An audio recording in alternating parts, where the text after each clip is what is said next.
सर्दियों की पहली सुबह थी। सूरज बादलों के पीछे छिपा हुआ था और ठंडी हवा हर चीज को जमा देने पर तुली हुई थी।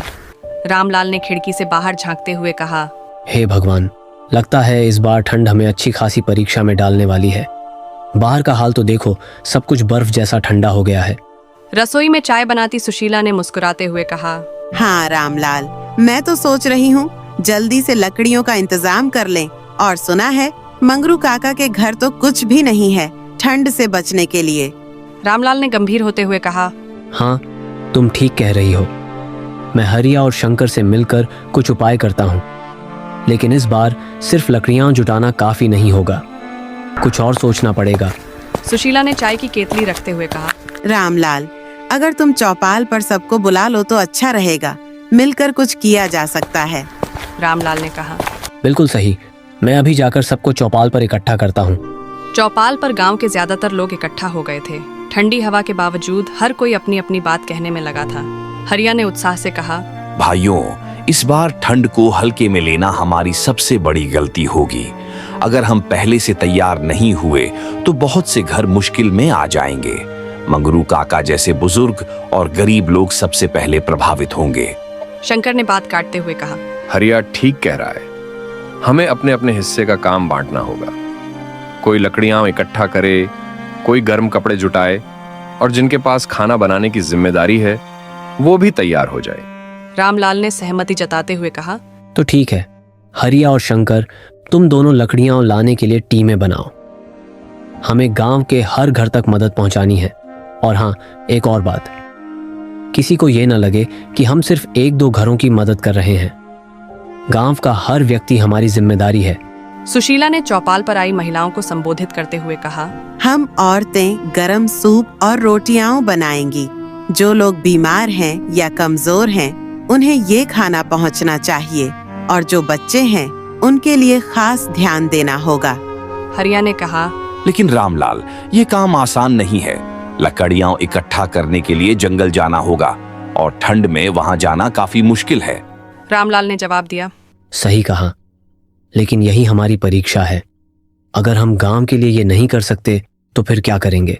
शंकर ने जोश में कहा, रामलाल सही कह रहा है, हम सब मिलकर काम करेंगे तो सब संभव हो जाएगा। गांव का बूढ़ा मंगरू काका अपने घर में ठंड से कांप रहा था। उसकी पोती गुड़िया अपने छोटे से कंबल में लिपटी हुई थी और ठंड से सुबक रही थी।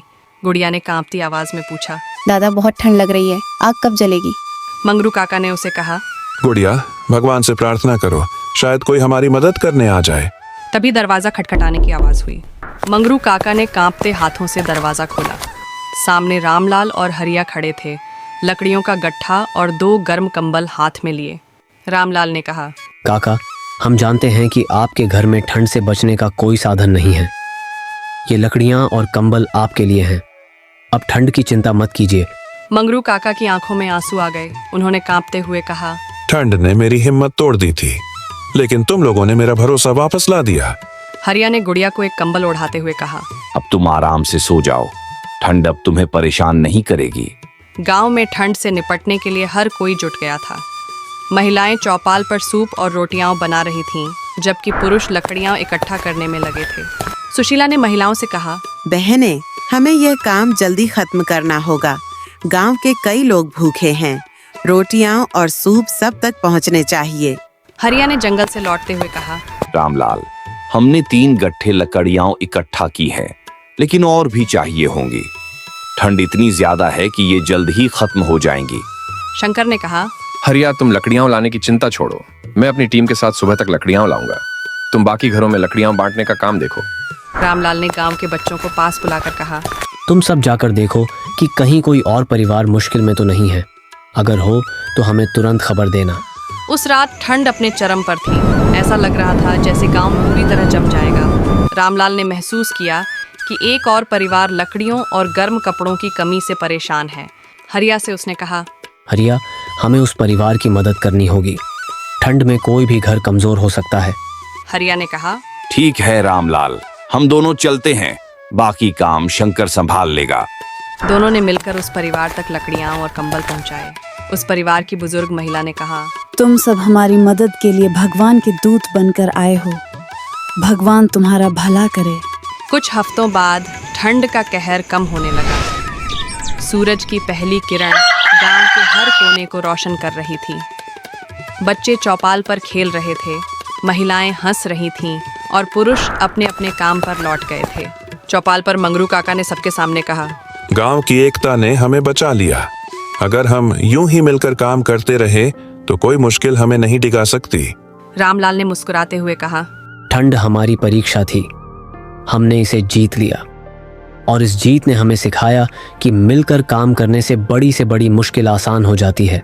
गांव के लोग इस जीत का जश्न मना रहे थे। यह कहानी हमेशा के लिए गांव के इतिहास में मिसाल बन गई। गांव के चौपाल पर एक और बैठक बुलाई गई।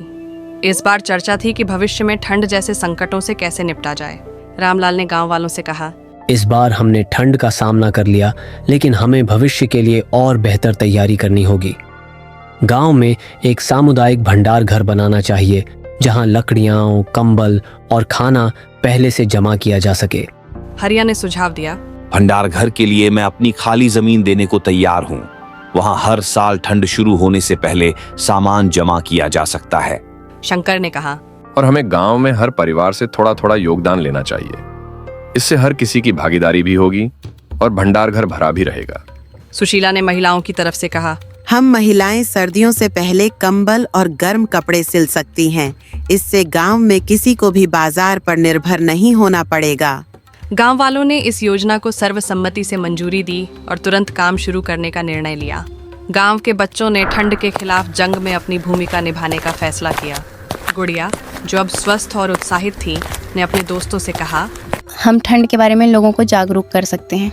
अगर किसी के पास अतिरिक्त गर्म कपड़े या लकड़ियाँ हैं तो उन्हें भंडार घर में जमा करने के लिए कह सकते हैं। बच्चे गांव के हर घर में गए और लोगों से बातें की। उनका मासूम उत्साह देखकर कई लोगों ने अपनी ज़रूरत से ज़्यादा सामान भंडार घर में जमा कर दिया। रामलाल ने बच्चों की तारीफ करते हुए कहा, तुम सबने जो काम किया है वह बहुत बड़ा है। ठंड से लड़ने की इस लड़ाई में तुमने गांव के बड़ों से भी आगे बढ़कर योगदान दिया है। गांव के बुजुर्ग, जिनमें मंगरू काका भी शामिल थे, ने ठंड से बचने के पारंपरिक उपायों को साझा किया। मंगरू काका ने चौपाल पर कहा, हमारे जमाने में ठंड से बचने के लिए लोग घर के चारों ओर आग जलाकर रखते थे। इसके अलावा मिट्टी के घर ज्यादा गर्म रहते हैं। हमें नए पक्के घरों में भी ऐसा इंतजाम करना होगा कि ठंड बाहर ही रहे। दूसरे बुजुर्गों ने भी अपने अनुभव साझा किए। इन सुझावों को मानकर गांव के युवा नई तकनीकों और पारंपरिक ज्ञान का मिश्रण तैयार करने में लग गए। कुछ महीनों बाद गांव का सामुदायिक भंडार घर बनकर तैयार हो गया। इस भंडार घर का उद्घाटन मंगरू काका ने किया।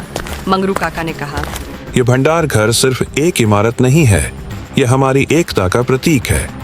अगर हम इसी तरह साथ मिलकर काम करते रहे तो कोई भी विपत्ति हमारा कुछ नहीं बिगाड़ पाएगी। गांव के लोगों ने कंबल, लकड़ियां और खाद्य सामग्री भंडार घर में जमा करनी शुरू कर दी। हर किसी को यह भरोसा था कि अब कोई भी ठंड से परेशान नहीं होगा। ठंड के कम होते ही गांव वालों ने एक उत्सव मनाने का निर्णय लिया। चौपाल को सजाया गया और गांव में एक बड़ा भोज रखा गया। महिलाएं तरह तरह के पकवान बना रही थीं और बच्चे रंगोली बना रहे थे। रामलाल ने सबको संबोधित करते हुए कहा, यह त्योहार हमारी मेहनत और एकता का जश्न है। यह दिखाता है कि मिलकर काम करने से हर समस्या का समाधान किया जा सकता है। गांव वालों ने हंसी खुशी इस दिन को मनाया। इस उत्सव ने ठंड के समय के कठिन पलों को यादगार उपलब्धि में बदल दिया। गांव अब पहले से ज्यादा मजबूत और एकजुट हो चुका था। रामलाल ने चौपाल पर खड़े होकर कहा, हमने ठंड को हराया, लेकिन यह सिर्फ शुरुआत है। अब हमें यह तय करना होगा कि भविष्य में किसी भी संकट का सामना इसी तरह एकजुट होकर करेंगे और यह गांव सिर्फ एक जगह नहीं बल्कि एक परिवार बनकर रहेगा। गांव वालों ने अपनी सहमति जताई। सूरज की किरणें अब न केवल गांव को बल्कि हर दिल को रोशन कर रही थीं। इस तरह गांव की एकता और परिश्रम ने ठंड को हराने की एक नई मिसाल कायम की। हरिया चौपाल पर आते ही कहने लगा, रामलाल, ठंड तो जैसे तैसे झेल लेंगे, लेकिन खेतों का क्या? ठंड में फसलें तो बर्बाद हो रही हैं। रामलाल ने गंभीरता से कहा, बिल्कुल हरिया, हमें इस पर भी ध्यान देना होगा। अगर फसलें खराब हो गईं तो ठंड के बाद भूख का संकट खड़ा हो जाएगा। शंकर ने सुझाव दिया, हम सबको मिलकर खेतों पर पुआल और चादरें डालनी होंगी ताकि ठंड का असर कम हो सके। कुछ लोग खेतों की पहरेदारी करेंगे। सुशीला ने कहा, मैं और महिलाएं खेतों के लिए पुआल तैयार कर सकती हैं और अगर कोई औरतें खेतों में मदद करना चाहें तो हमें साथ जाना चाहिए। गांव के हर व्यक्ति ने अपनी भूमिका निभाने का वादा किया।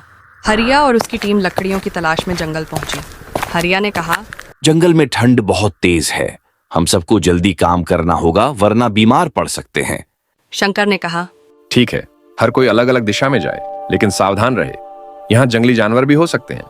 टीम ने बारी बारी से लकड़ियां इकट्ठा की और उन्हें गांव तक पहुंचाया। इस बीच एक युवा ने ठोकर खाकर गिरते हुए कहा, भाई मैं नहीं कर पाऊंगा, ये काम बहुत कठिन है। हरिया ने उसे कहा, हम सब यहाँ मिलकर काम करने आए हैं, तुम्हारे बिना यह काम अधूरा रह जाएगा। गुड़िया ने अपने दोस्तों से कहा, हम ठंड में सिर्फ बैठकर नहीं रह सकते, हमें गांव के छोटे कामों में मदद करनी चाहिए। एक बच्चा बोला, गुड़िया, हमें क्या करना चाहिए? गुड़िया ने कहा, हम घर घर जाकर लोगों से पूछ सकते हैं कि उनकी क्या ज़रूरतें हैं और यह भी देख सकते हैं कि कोई बीमार तो नहीं। बच्चे पूरे उत्साह से इस काम में लग गए। गांव वाले उनकी मेहनत देखकर चकित रह गए। गांव का कुम्हार भोला चौपाल पर आया और बोला, रामलाल, मिट्टी के बर्तन बनाकर मैं गांव वालों को ठंड से बचा सकता हूँ, बस मुझे थोड़ी मदद चाहिए। हरिया ने कहा, भोला, तुम ये काम शुरू करो, हम सब तुम्हारी मदद करेंगे। भोला ने कई बर्तन बनाए जिन्हें गांव के हर घर में बांटा गया।